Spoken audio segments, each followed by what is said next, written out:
He muted everybody. Or he muted himself and not us. Chef. You're muted. Chef, you're Warren. Chef All Warren. right, let's try that. There we go. Yep. Good afternoon, everybody, and welcome to week 5 in CE 165, Food and Beverage Cost Control. Chef Gregory and I welcome you to another fine live session. First of all, right off the bat, we have to say great job, everybody. Chef Gregory and I are awfully proud of this class in particular. We have multiple classes as instructors, and this class is a true standout amongst, I think, all of the classes that are going on right now in this current block. So fantastic, excellent work. Good job, and keep getting your quizzes in on time. Your on-time submission rate looks really good, so keep going on that. We had a really rough week last week, I think. Not a rough week, but a lot of new information that was passed along, and I think Chef Gregory did a fantastic job explaining it last week.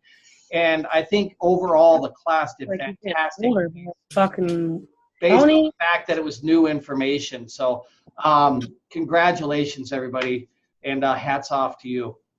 Like we say in industry, the toque comes off to salute you. So good job. Week 4, everyone. How did that go? What does everybody think about that? Yeah, Samantha, I want to hear from you. You know, it was different, but it went yeah, but it was good. Once you get the hang of it, it goes by fast. Good point. Yeah, and everybody needs to remember math is really a learning of memorization versus a learning of physical repetition. And if some of you felt like you were doing a little slower, you were a little frustrated, you kept having to refer back to material, certainly do not be concerned about that. After a short period of time, this will become habit for you, and everybody could do it. So I think it's going to go very, very well. Where's Leanne? She just had her hand up. Leanne? Oh, yeah. I was agreeing. I always have to go back. I'm not understanding it very well. Yeah? Well, yeah.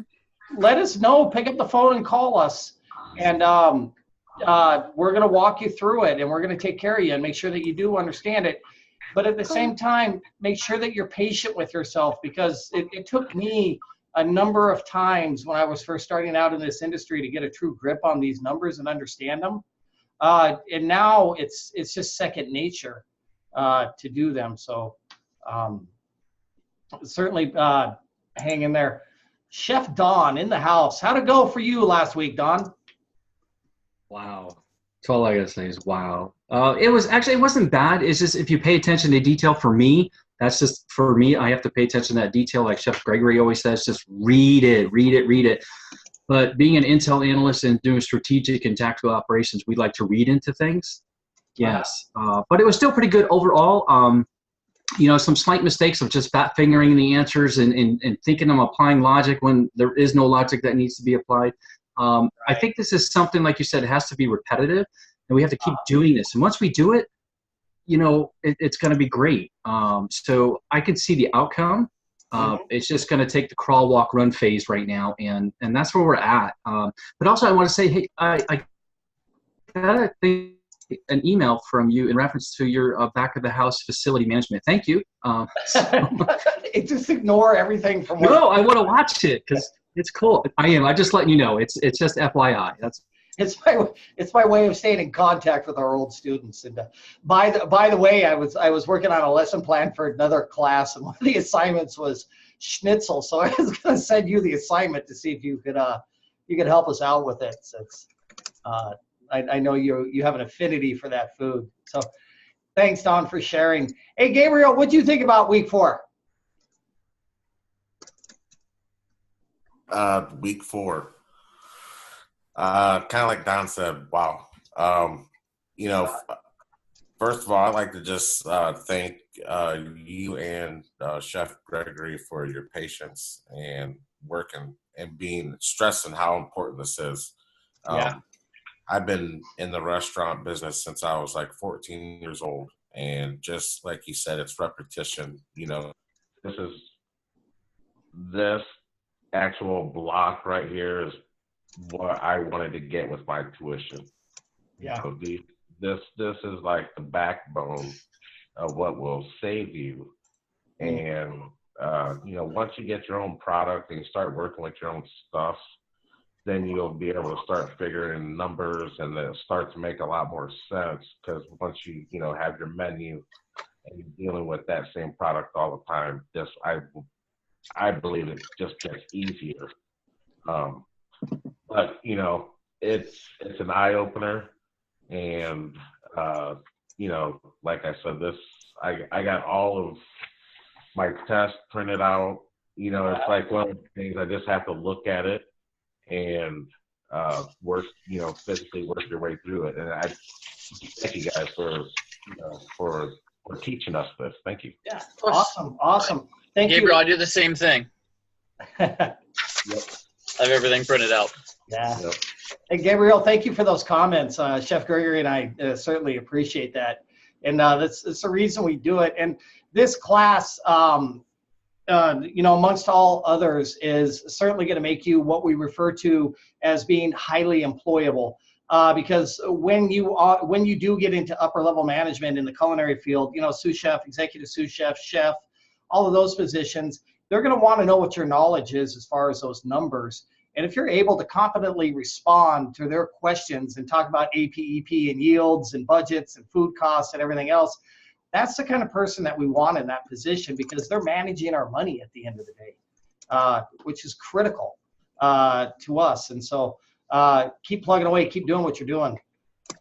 Yeah, and on the other side of that, I'm at the point, and I'm sure this is a lot of people take, is I'm tired of making these people all this money. Yeah. I want to make it for I got 7 kids. I got my own. I want to make it for us. You know what I mean? Instead of making it for Jack in the Box and everybody else, I want to make it for me, and my family. And so, I already know, when you do this, and, when I look at, hey, I got a case of onion rings and I just made you over $100 on a case of onion rings, profit, I think of that could be going towards my kids' college tuition or culinary school themselves, but, I'm just to the point, these are the links in the chain that you need to be able to be successful. I really believe are these numbers, because when you go to get a loan, if you can't talk this lingo a little bit, good luck. And I think tonight's class is really going to help you out. For those of you that are business minded, like Gabriel was just talking about, and looking at moving into your own place, a lot of the information we're going to be covering tonight is very applicable to that, and it's going to show you a lot of the steps that you need to properly take. At the end of the day, when you go to a bank or you go to a financier or investors, their primary concern is not your concept, not your culinary ability, but your numbers. And it's all going to come down to what they can get back for helping you. And it's called ROI, which is a very common term in this industry, return on investment. So if I give you $100,000, what am I going to get back? And that's what it all boils down to in this industry. Chef Gregory. Yes, sir. What's your feedback on week 4? It's definitely a little difficult from a standpoint that you have one equation to get your answer, and you kind of need an equation to find each part of your answer. However, when we're talking about things like in a realistic standpoint, like Gabriel was talking about, that's one of the really realistic assignments. A lot of restaurants fail. A lot of places fail because they would charge off of that fresh brisket. If they're not charging their M-weight, if they're not accounting for all that reduction in fat and water and everything, they're going to lose money. So that's a huge kind of like eye-opening assignment. So it is really, really valuable. And if you put things if you take the assignment and you think about it like you were at work and you were cooking, it does become like really clear. Like her start weight, like you have this big, nice brisket, you dry rubbed it, and you have it sitting in your hands. That is your start weight. You put that in the smoker. 10 hours later, you open it up, you take it out, it's definitely a lot smaller, and that is your end weight. So if you think about it in a work sense, like an actual food, it definitely does help with the visualization of it. Absolutely, 100% agreed. And then it's amazing what so many people in this industry think, and I'm guilty of doing this too. When I was a younger chef, hey, if I'm 10% off on that plate, it's not that big of a deal. It's only a nickel, right? But what we don't take into account is you recreate that dish 1,000 or 2,000 times every month, right? And once you add a nickel to 2,000, it becomes a pretty substantial number. And if you've done that on multiple dishes, then you can start to see that you're going to have some real serious shortcomings down the road. So Chef Gregory is right on the money about that. He hit that nail on the head. Any other comments about last week, Chef Gregory? No, Don is I don't have any, unless anybody has anything for me. And then Don, you have a question, sir, a comment? Yeah. What's up, Don? It's just, I have one of the worst internet systems here. So if I just go blank, it's gone. Like it did during our conversation. Unless that was you cutting me off, that's perfect. No, it's the internet. I know, it's fine. So you were mentioning about doing schnitzel. You could send me your POIs. I write curriculum for the Intel, Signal, Cyber, and Medical Corps. So NPOA. So hey, this is up my alley. But anyway, I just want to let you know if I disappear, it's not me. It's just the internet. Well, it was kind of funny because I know you have a real affinity for you've mentioned German food a bunch of times, and I'm a huge schnitzel fan too. And I saw that on the assignment thing, and I wanted to send that out to you so bad and say, it'd be good. I'd love to look it over. I think it'd be perfect. It's like checks and balances. Yeah, absolutely. Chef Gregory. Sir. What's week 6 looking like for everybody? All right, everybody. So give you a little hint first for week 5. There's only 5 questions. So when you take the quiz, there's only 5 questions. Week 6 is going to be a couple of questions from every week. 1, 2, 3, 4, and 5. So I will send out a helpful hint sheet with all of the helpful hint sheets for all the weeks. And then it is a little bit of everything. So my recommendation is as soon as it opens, we will let you know. Just start taking it. It'll be the same thing. You guys take it as many times as you want. It'll only accept your highest grade. You could just hammer through it as many times as you want to. So that would be my recommendation on week 6. And I will send out so you guys have all the helpful hint sheet. And then all the videos will be on your class page. If you want to watch week 2 again, absolutely, please do. Bonus session, live sessions, helpful hints, anything we have sent out, everything will be on your class pages for you. Yep. Great suggestion. So week 6, the quiz is an accumulation of the prior 5 weeks. I think Chef Gregory, you mentioned there's 2 questions, or is it comprised of? It's about, it will rotate. If you took it a bunch of times, you won't necessarily get the same. Okay. You'll get the same questions with different numbers, but you wouldn't necessarily get like week 1 is questions 1 and 2. Week 2 is questions 3 and 4. It won't generate like that every time. Gotcha. So it's a good idea to start taking them back, take a look back at weeks 1 through 5 this week for next week, week 6. Speaking of week 6, we do close that week out early since it is the end of the block in this course. So we will not accept any assignments after Sunday, February the 17th at 11:59 p.m. Like Chef Gregory said, you can take that quiz as many times as necessary to get a 100 on it between next Wednesday when it opens and when it closes on February the 17th at 11:59 p.m. That includes all makeup assignments and other outstanding work as well.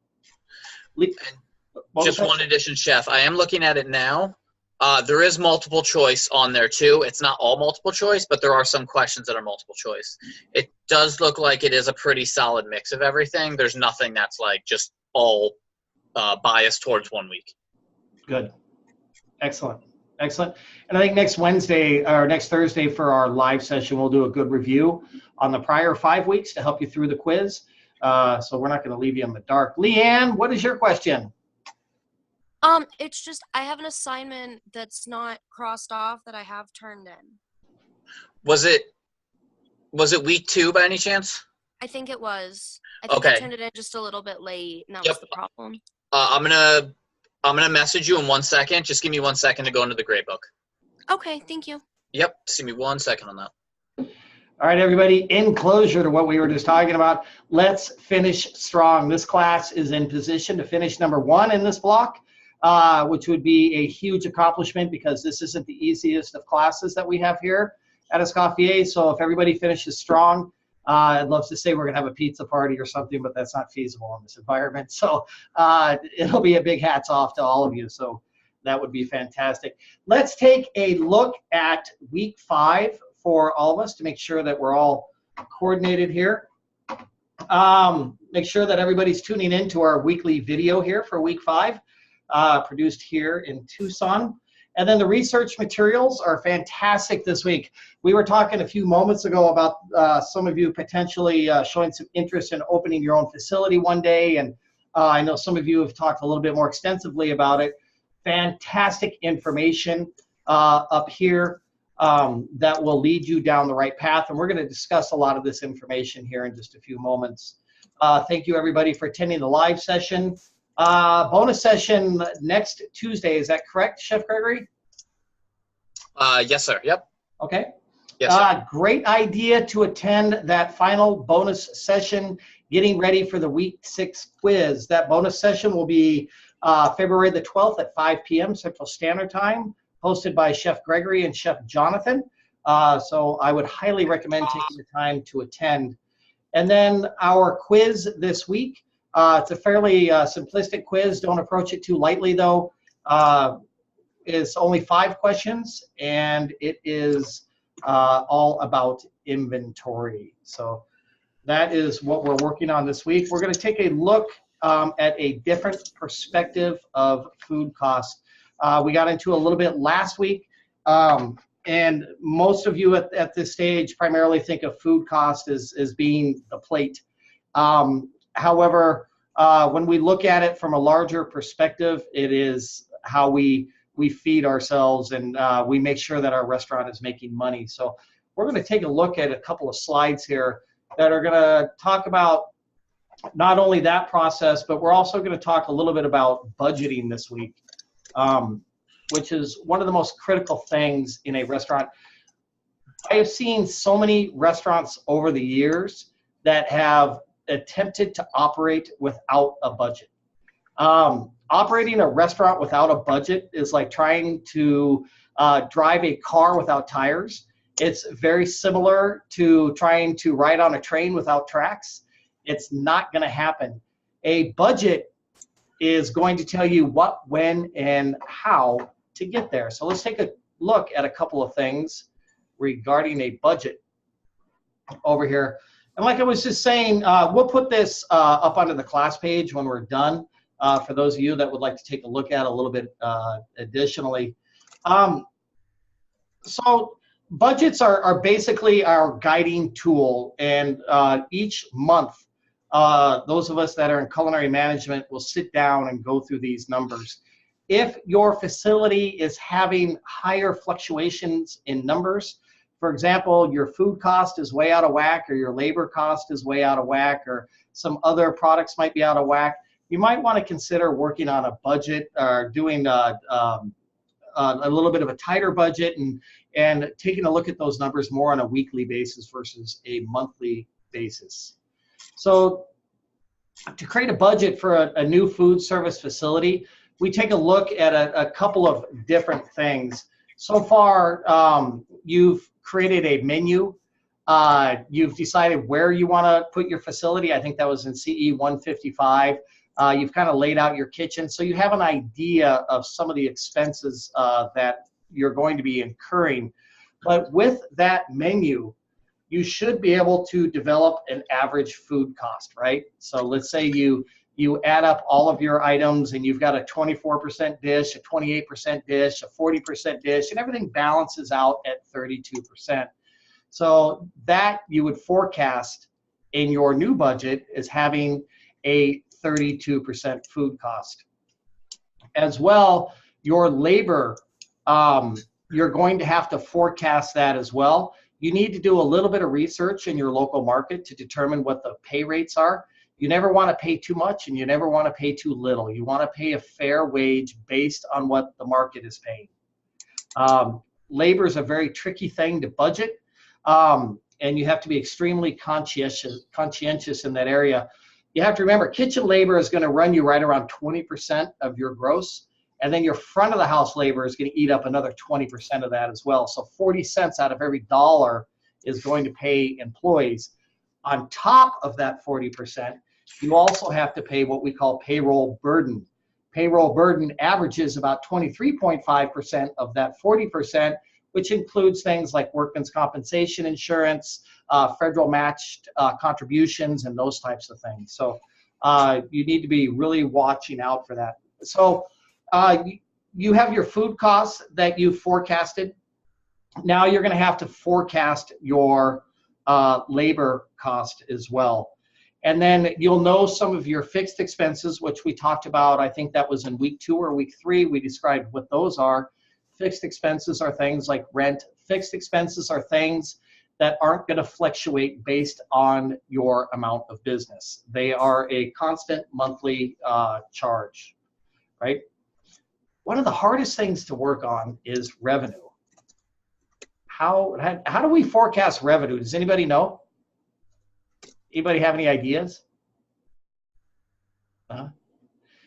So when we go to forecast our revenue, we take a look at a couple of different things. Number one, we're going to take a solid look at our area that surrounds us, events,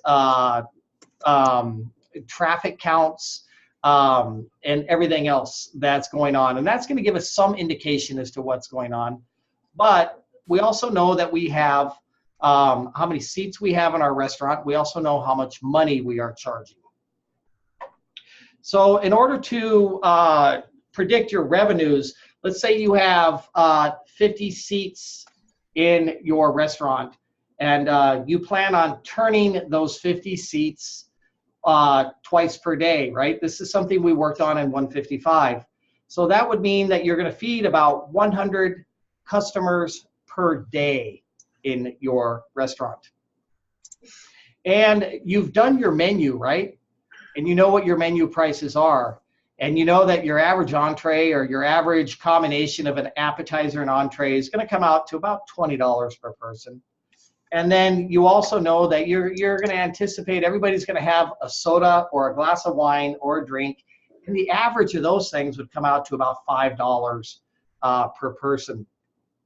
So all we do is we multiply the estimated amount of covers times the estimated check average, and that will give us our estimated daily revenues. Does that make sense to everybody? So once you have your estimated daily revenues, then you're going to plug everything else in as a percentage, and that will tell you what you can spend on food on a daily basis, what you can spend on labor, et cetera, et cetera. For those of you that are planning on opening up a restaurant, and Gabriel was just talking about banks, I believe it was, or other investors, that type of thing. It's highly recommended when you create these budgets. You have to do 3 different columns of numbers. And one is called a worst case. The other one is called an expected case. And the third column would be a best case scenario. And the reason that we predict our numbers in that fashion is, number one, if I open up my restaurant and my expected case is to do 100 covers per day and all my numbers look really good doing that, but I'm only getting 50 people per day, I've already forecasted my worst case scenario and I know what I need to do to react quickly. And investors as well also need a clear picture of what's going to happen. There's nothing like going to an investor saying, well, it's not quite working out like I thought it was going to work out, right? You have to be upfront and transparent with your numbers, and that's very, very important. As well, we all have a tendency to look at our abilities in a grandeur sense. It's human nature. So you want to make sure that you do include these 3 columns, because our expected expected case scenario is generally going to be pretty much on the high side, right? Because we have very high anticipations and we're very optimistic about the opportunities that we have there. So be realistic with what you're forecasting as far as your numbers.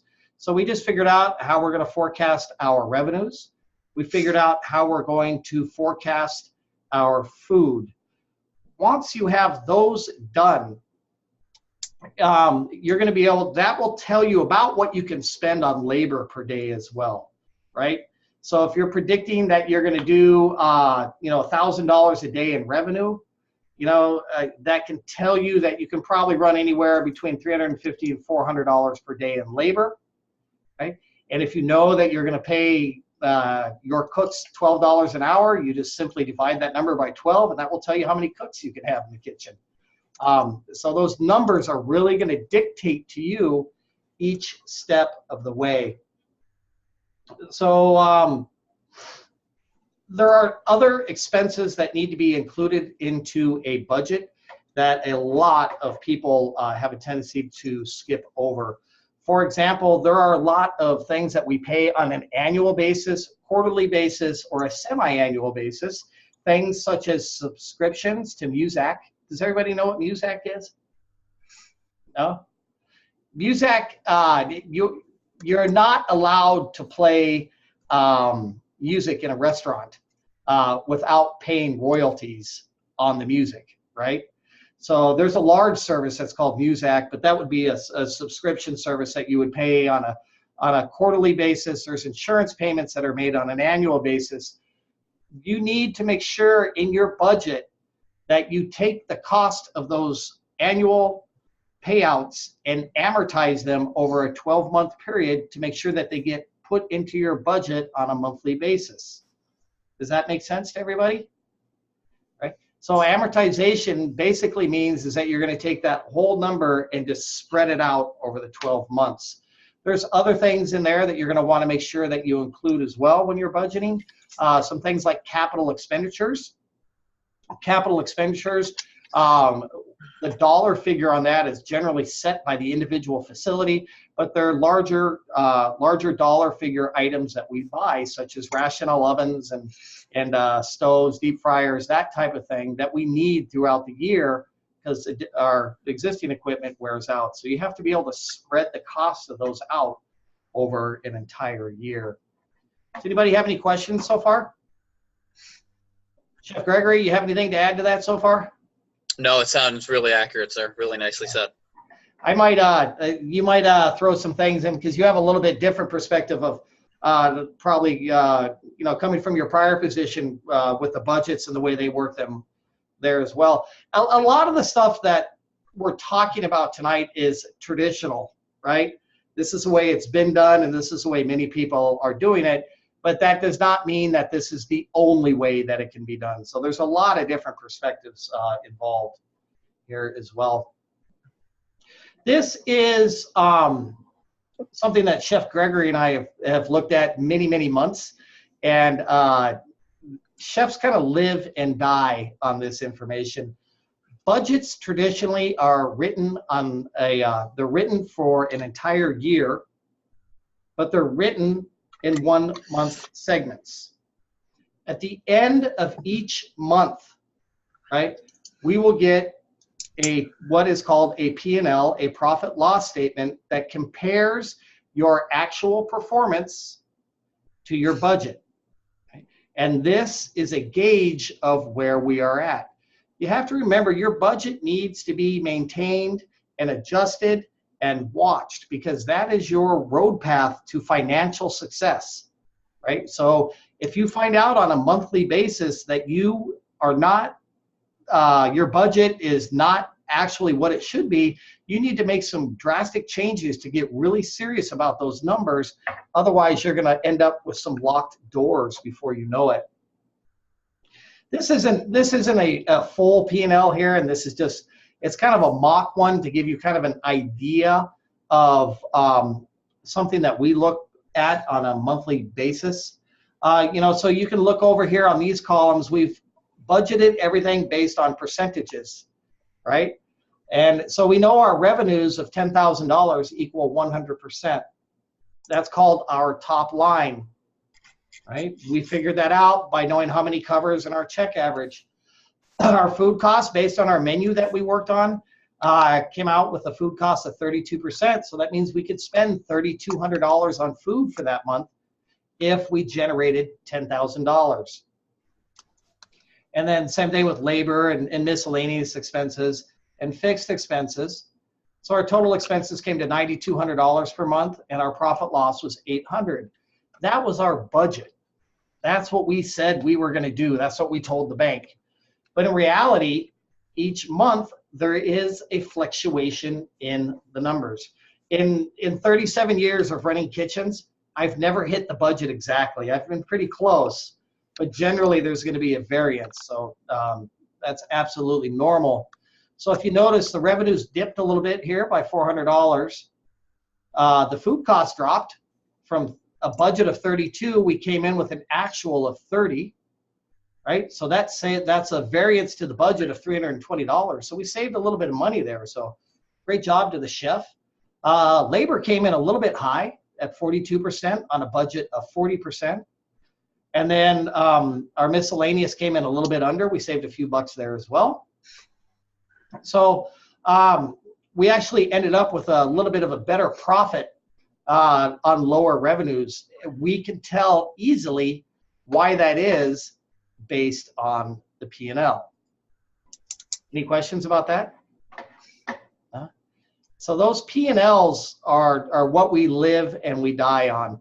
So if, for example, and Chef Gregory can probably help out at this a little bit too, if your food cost is budgeted at a 32% and you come in at a 36%, you know that something's going on. Either your recipes are skewed, your costing is skewed, your cooks aren't using the right portions, or something's walking out the back door. So that means, hey, I got to clue in. I got to get busy on this right away. So we have to go to the drawing board, because if we don't, we're going to close our doors. So this is our major form of financial management.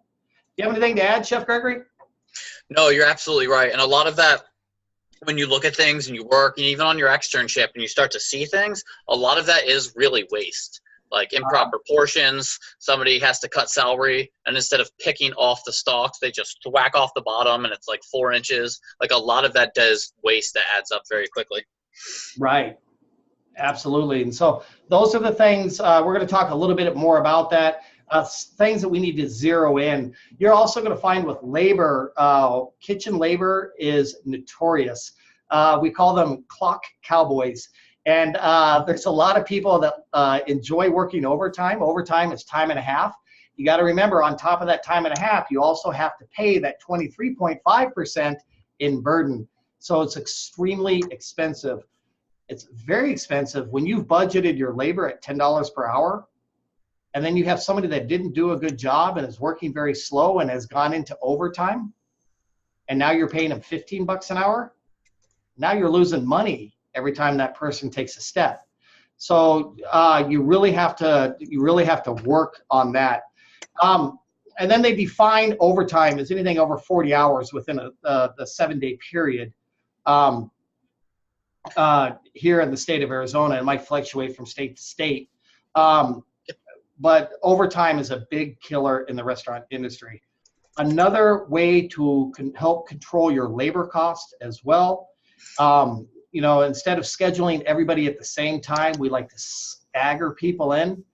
And instead of trying to tackle the elephant of cutting everybody's hours, it's a lot more efficient to trim everybody back 15 minutes here, 10 minutes there, 30 minutes there, and looking at your labor as a whole. Because every time you trim 15 minutes off your schedule, right, that's going to save you a couple of hours of labor a week. But that person's really not going to feel it, right? So they're still going to be happy. Gabriel, what's your question?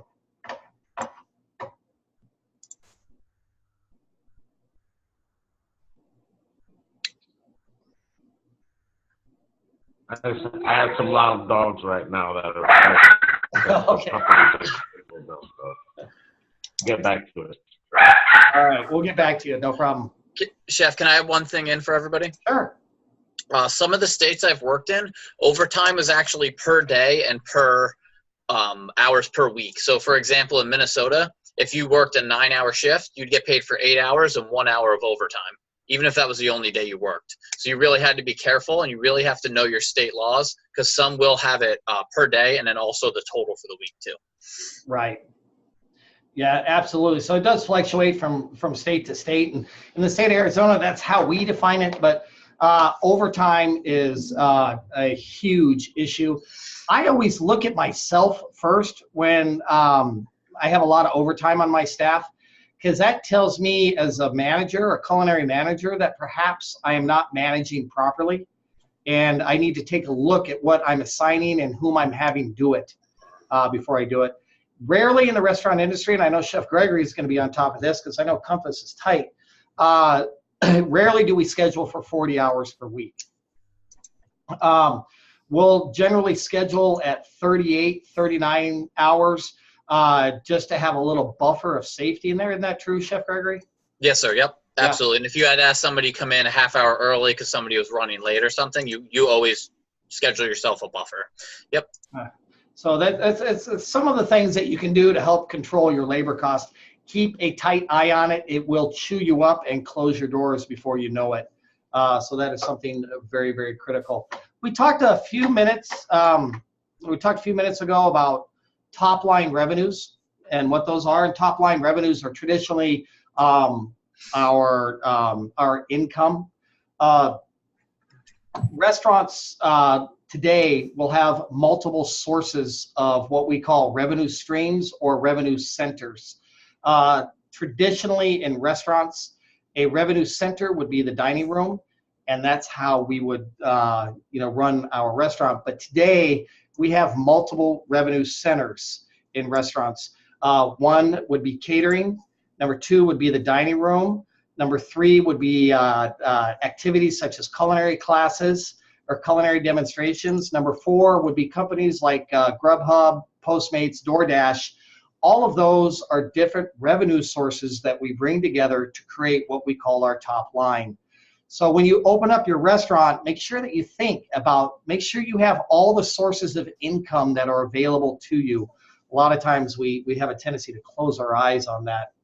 Our bottom line is what is left over after we've paid all of our expenses. So in the restaurant industry, we like to manage by both the top and the bottom line. The bottom line we refer to as our expenses, cut our labor back, cut our food back, cut everything else back. But you also have to manage that top line.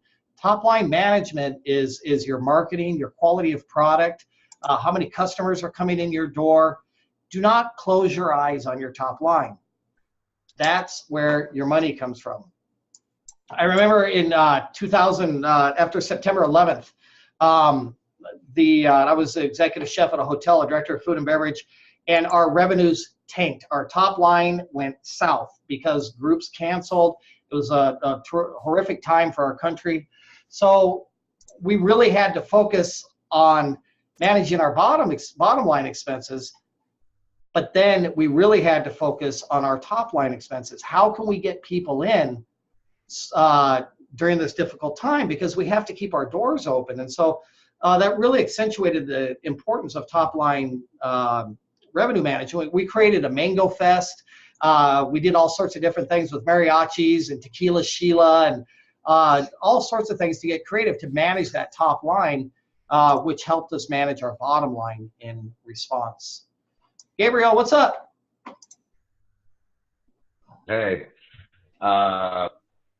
I can totally agree with you on the 9/11. I was that day I was actually serving at a restaurant, and everything was pretty good. For a 2.5 to 3 hour lunch shift, walking away with $80 every day was great. That day the restaurant sat still, and I mean, we would turn tables 4 or 5 times a shift, and they didn't turn.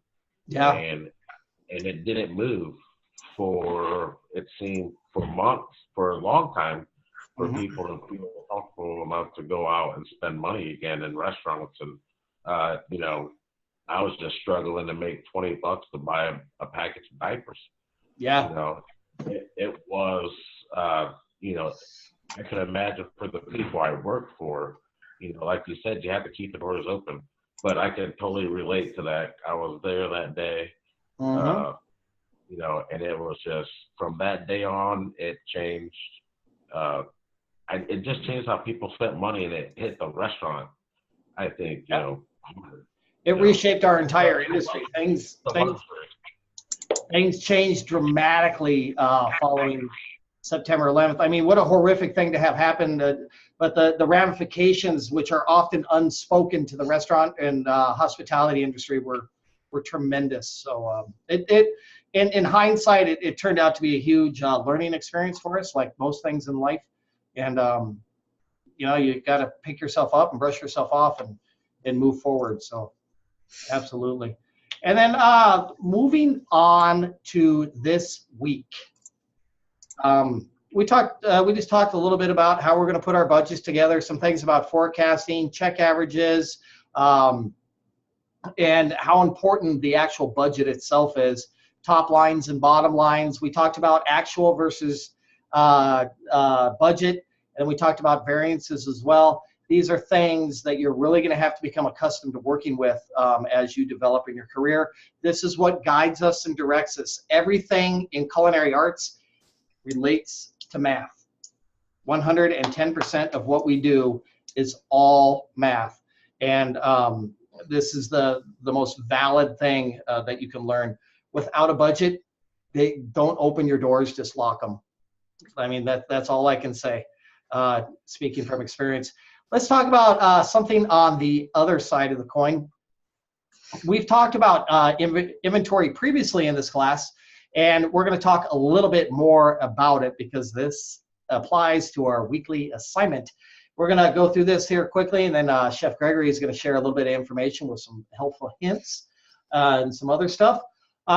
So inventory, like we discussed previously, is the supply of items that you've purchased to operate your restaurant. That's what we refer to as inventory. Inventory is then broken down into multiple different categories. That's a chart of accounts, which is a whole nother separate conversation. But the categories, some of them include food, and then a lot of times the chefs will break down the food category into produce, meats, dairy, depends on the facility you work at. Then we also have categories for beverage, which are traditionally alcohol products. Soda products in a restaurant environment are traditionally food products. Cleaning supplies and paper products. So those are the different categories for inventory. In most cases, we will do a physical inventory of our food and beverage products on a monthly basis, which will give us the let us know if any of our costs are out of line. Like I mentioned earlier this evening, if we have any radically fluctuating costs, we will do that much more frequently, maybe even on a weekly basis as well. This is big right here. The inventory at the end of the month is your inventory, ending inventory. The inventory that you take at the end of each month is referred to as your ending inventory. Your ending inventory is the last inventory that you did, right? Those are the numbers that you work with. Once they're done, it then becomes your beginning inventory for the next month. Does everybody understand that? So the last inventory that you did would be your ending inventory. Once you take another inventory, that ending inventory then becomes your beginning inventory. Did I say that right, Chef Gregory? Yes, sir. That's a little bit of a confusing thing, but the ending becomes the beginning. Just remember that as you go along. So your ending inventory for, say, June, that same inventory you took at the end of June would be your beginning inventory for July. That is a 110% correct, Mandy. Right on the money. Yes. So make sure you keep that straight, especially in relation to this week. Very, very important. The amount of inventory that a facility carries is going to be based on your sales, your delivery frequency, your ordering frequency. But the bottom line is that your inventory must be treated like money on a shelf, because that's exactly what it is. And every time you put a shelf on a good on your shelf, that is the same thing as putting money on your shelf. The more inventory that you carry, the less money you have in your bank. The less inventory that you carry, the more money you have in your bank. So inventory levels are something that we are constantly adjusting and constantly working with. Larger resorts where I come from, we carry inventory levels of anywhere between $60,000 and $80,000 on our food products. One of the biggest inventories, we had a little over $100,000 in food products.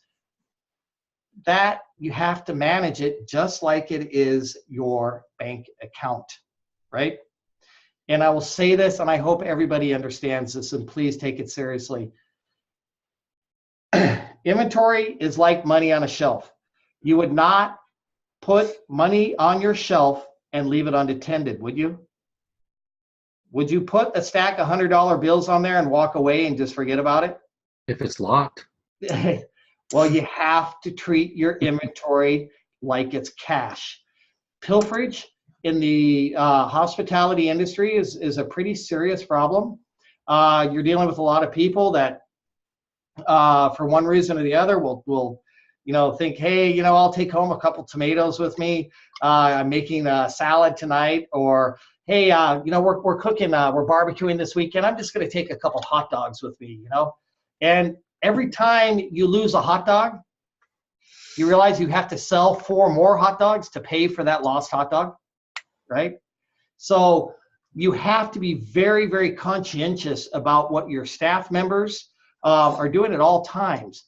Do not trust anyone with your inventory, right? You as the chef have to have a system of checks and balances to ensure that things are going properly. I have had dishwashers put entire ribeyes at the bottom of the trash can.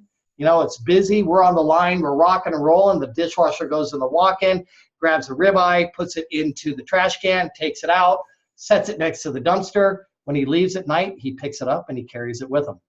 Yeah. I caught my banquet staff when I was a food and beverage director. They were breaking down the mini bar, and they loaded their 50-gallon trash can with cases of Budweiser, right? And so I see them, and they're going to the dumpster, and I watch them go around the dumpster, unload the trash can, and then walk back in like they just emptied the garbage, right? These are guys that I trusted, right? It's your money, so you have to pay very close attention to it. It's a critical subject. You really cannot trust anybody with your inventory. So that has to be managed very, very closely in the restaurant industry. How do we convert inventory into an actual dollar figure each month? What we do is we'll take a physical inventory traditionally speaking, at the end of each month. Some places might do it on the 15th of the month. Some places might do it on the 30th of each month. It'll change a little bit, but traditionally in the industry, it's in a 1-month period. So we'll do an actual physical inventory each month. What we do is we take our beginning inventory, which is last month's ending inventory, right? So we take our beginning inventory, and then we'll add in our purchases for that month.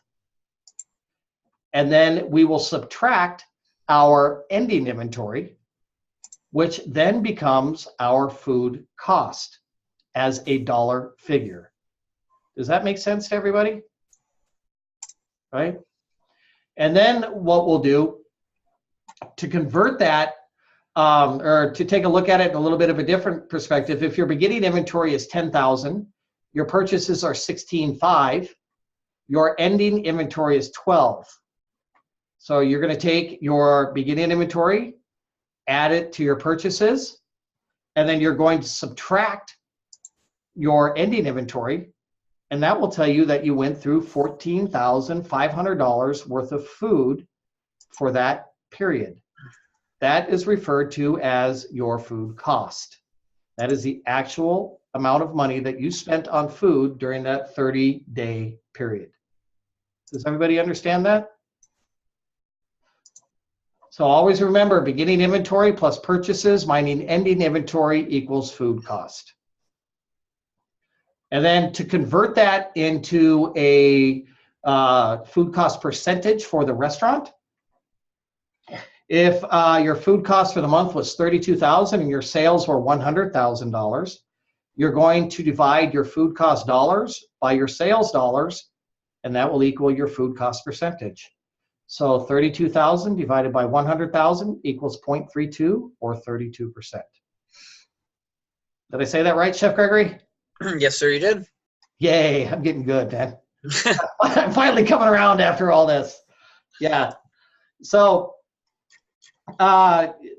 that's the basic formula on how we wrap this whole thing up. Does anybody have any questions so far? I do. You do? What's up, Gabriel? Are so like the paper products, will those be considered food costs? No, paper products would traditionally be their own category, and there are subcategories within paper products as well. Paper products that would be utilized for restrooms, and there's also paper products that would be considered to-go packaging, which is another form of another category. Okay. Right. Sound good? Chef Gregory? Yep. You have time to share real quick? I definitely will give it my all. Yes, sir. Yeah, I'm sorry to leave you with 38 seconds to do 20. Yeah. All right, everybody. So this is going to be everybody's helpful hint sheet. Remember, this week we have 5 questions. 5 questions on your quiz. So I'm going to send this out tomorrow morning. So the questions that it's going to ask us: what is her beginning inventory? Chef Warren just said it. How do we find that? Mandy was talking about it when she said about June and July. What did she say? Your ending inventory becomes your beginning inventory. Thank you very much. Thank you very much. Exactly. All right. It's going to ask us, how much more did she spend on dairy than produce? So we have our dairy number and we have our produce number. She spent, in this case, $2,500 on dairy. She spent $1,500 on produce. We take $2,500 minus $1,500, gives us $1,000. Pretty straightforward. Now this one, what is her total food cost? Chef was just talking about this. We're going to take her beginning inventory, which it tells us, plus her purchases, minus the ending inventory. We're going to have beginning inventory on Thursday night, $4,200. Now we look, it tells us throughout the week she purchases. So it's telling us plus our purchases. $1,500 on produce, $750 on meat, $1,200 on dry goods, $2,500 on dairy. So we have our start, which was $4,200. Adding in our purchases. And then our ending, which tells us ending inventory, and she finds she has $3,030 in food. So we took our $4,200, which was our beginning. We took our purchases, which was $5,950. We subtracted our $3,030, which was our ending, and that gave us our $7,120. It was asking us, what is her total food cost? On percentage. So this one, we're going to find the same thing. We're going to do the same thing for the first part, total food costs. This one has the same number. So our total food costs, beginning inventory plus purchases minus ending inventory. Total food costs. So we're going to use, for this example, we're going to use that same 7,120. That's our total food cost. Now we're looking for a percentage here. So we look what we need. total food cost divided by our sales. So we know how to calculate our total food cost. 7,120. That's what we did up here. Beginning plus purchases minus ending. That's how we got that. Now, it's looking, and we need our sales. It tells us. She looks at her sales, and she finds she made $23,389. So we took our same 7,120, dividing it. That gives us our decimal. We move our decimal over 2 places, and that gives us our percentage. So that one's kind of the most involved. So we'll just go through this as quick as I can, and then I do have to get to another class. So when your quiz looks like this, what is her beginning inventory for the following week? First thing we look at, ending inventory. Her beginning, her ending is switches to her beginning. So all we would have to type in for this one is 3059, this number right here.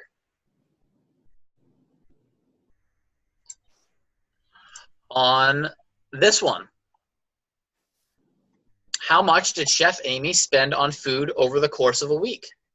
Add up each category of purchases. All we're going to do is just purchases. Throughout the week, she purchases these 4 items. So we're going to add 1,237, 1,428, 1,567, and 1,987. That's it. It's her total purchases. On this one, we already talked about how much more did she spend on dairy than in produce. So we have our dairy number minus our produce number, and that's our answer. So you really, really need to read this week because there's a lot of information here. Some you need and some you don't need. All we needed on this question was dairy number and produce. That's all we needed. Total food cost. Beginning inventory. It tells us. Beginning inventory was $4,715. Adding in our purchases. We're adding in throughout the week she purchases these 4 numbers. So now we know we need to add the 4,715 plus our purchases. We are subtracting our ending inventory, which again it tells us. Ending inventory, 3,658, and that is her total food cost. If it's asking us our percentage, we're doing the same thing first. Doing the same thing, finding our total food cost. Beginning plus purchases minus ending. We take that number, we're dividing it by her sales. It's telling us our sales right here. Total food costs divided by the sales equals your percentage.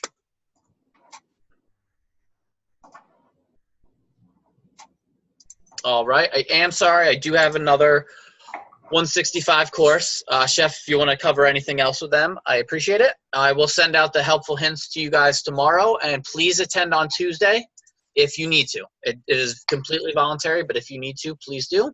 And this one's definitely a lot easier than last week, so you guys will definitely do really well. But thank you, everybody. Thank you. Thank you, Chef Gregory. Thank you. Gabriel, what's your question, buddy? When you do that, inventory process, when you add up like for your sales and food cost percentages and stuff, do you do that for the week of? You know what I mean? Like you wait till Friday to see what all you ordered and how much you spent, or do you do that for the week previous?